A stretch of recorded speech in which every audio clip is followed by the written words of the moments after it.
Sanctus, Sanctus, Sanctus Dominus Deus Sabaoth. Bapak, Ibu, dan saudara-saudariku yang terkasih dalam Tuhan kita Yesus Kristus, salam sejahtera untuk kita semua. Berkat Allah yang Maha Kuasa senantiasa menyertai kita. Marilah kita mendengarkan dan merenungkan bacaan-bacaan kitab suci hari Rabu tanggal 16 April tahun 2025. Dalam nama Bapa dan Putra dan Roh Kudus. Amin. Bacaan pertama dari kitab Yesaya bab 50 ayat 4 sampai 9a. Tuhan Allah telah memberikan kepadaku lidah seorang murid, supaya dengan perkataanku aku dapat memberi semangat baru kepada orang yang letih lesu. Setiap pagi ia mempertajam pendengaranku untuk mendengar seperti seorang murid. Tuhan Allah telah membuka telingaku dan aku tidak memberontak, tidak berpaling ke belakang. Aku memberi punggungku kepada orang-orang yang memukul aku dan pipiku kepada orang-orang yang mencabut janggutku. Aku tidak menyembunyikan mukaku ketika aku dinodai dan diludahi. Tetapi Tuhan Allah menolong aku, sebab itu aku tidak mendapat noda. Maka aku meneguhkan hatiku seperti teguhnya gunung batu, karena aku tahu bahwa aku tidak akan mendapat malu. Dia yang menyatakan aku benar telah dekat. Siapakah yang berani berbantah dengan aku? Marilah kita tampil bersama-sama. Siapakah lawanku berperkara? Biarlah ia mendekat kepadaku. Sungguh, Tuhan Allah menolong aku.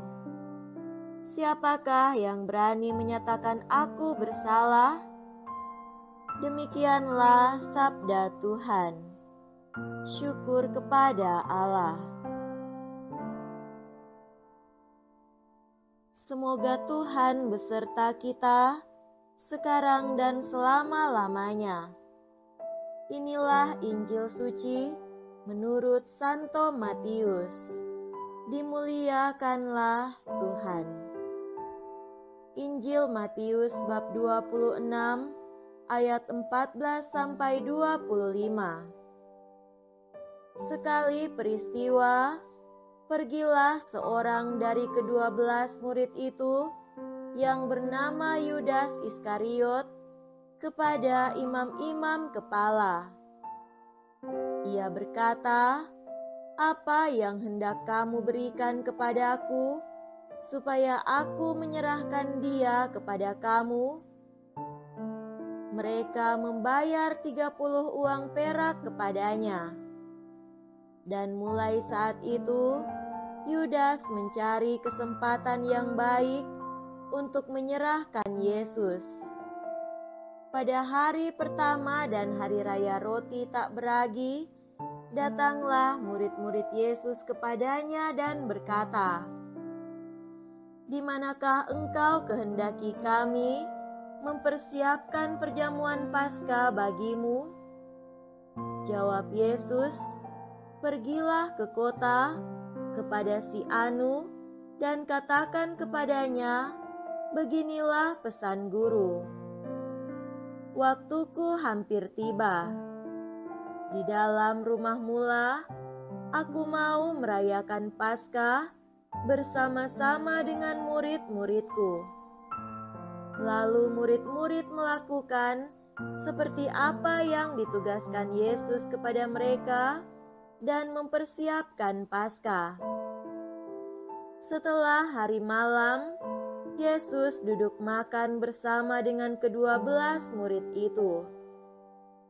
Dan ketika mereka sedang makan, Ia berkata, "Aku berkata kepadamu, sesungguhnya seorang di antara kamu akan menyerahkan Aku."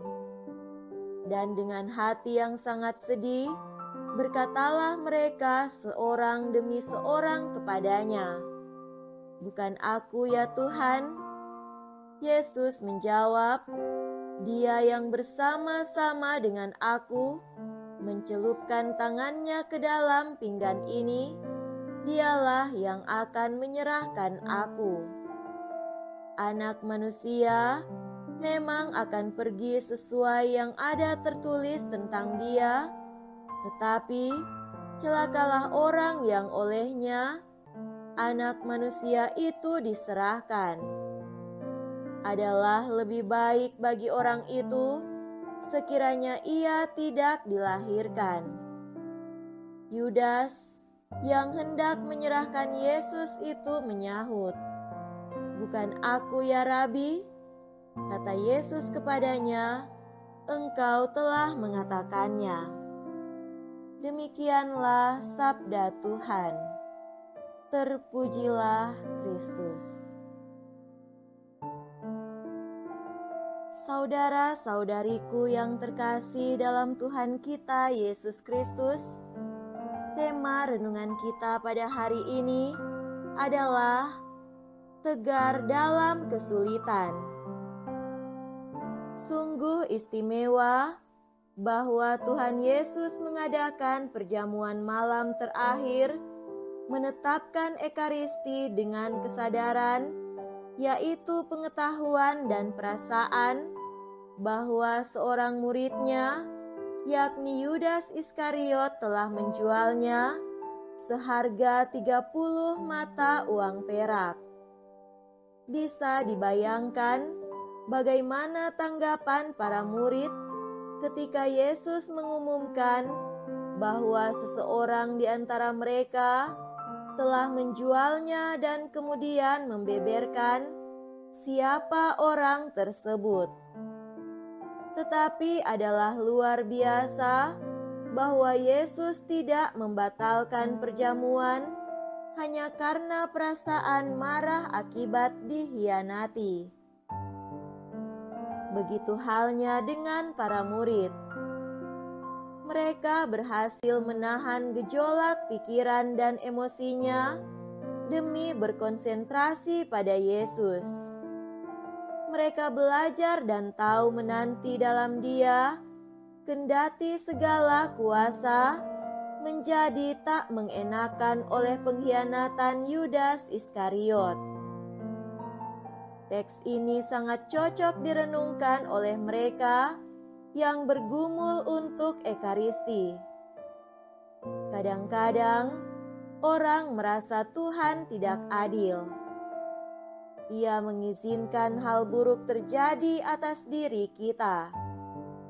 Akan tetapi, mari kita memandang Yesus yang kendati perasaannya hancur, toh berhasil mempersembahkan Ekaristi yang pertama dan utama. Teladan para murid juga istimewa. Mereka bisa menahan diri untuk tidak berkomentar kepada guru, untuk tidak merusak suasana. Jadi, meskipun kita mungkin terlibat dalam 1001 urusan dan persoalan, mari tetap berfokus kepada Yesus, Tuhan dan Guru kita. Saudara-saudari terkasih, dalam kehidupan berkeluarga, berbagai hal dapat terjadi, dan itu semua dapat membuyarkan tekad kita untuk tetap pada jalur yang lurus dan benar. Ada perasaan seperti dijual dan dikhianati untuk sesuatu yang remeh dan tak berarti. mari kita belajar dari Yesus yang kendati tahu dan merasa dikhianati, berhasil melaksanakan upacara kurban dirinya sendiri. Terkadang ada perasaan dongkol mengenal seorang penjahat yang merusak hidup bersama. Serasa kita ingin menerkam dan menghajarnya. Saat itu mari kita belajar dari para rasul yang menahan diri dan berfokus pada Yesus dan apa yang ingin diselesaikannya. Tidak jarang kita sendiri juga menjadi Yudas Iskariot. Ketika kita mengkhianati Tuhan, ketika kita mengkhianati keluarga kita, ketika kita merusak diri kita sendiri, masa depan kita sendiri dengan hal-hal yang tak berkenan. Seperti ada kuasa di luar diri kita yang tak dapat dikendalikan. Kita hanya bisa berpasrah kepada Yang Empunya hidup dan memohon pengampunan darinya.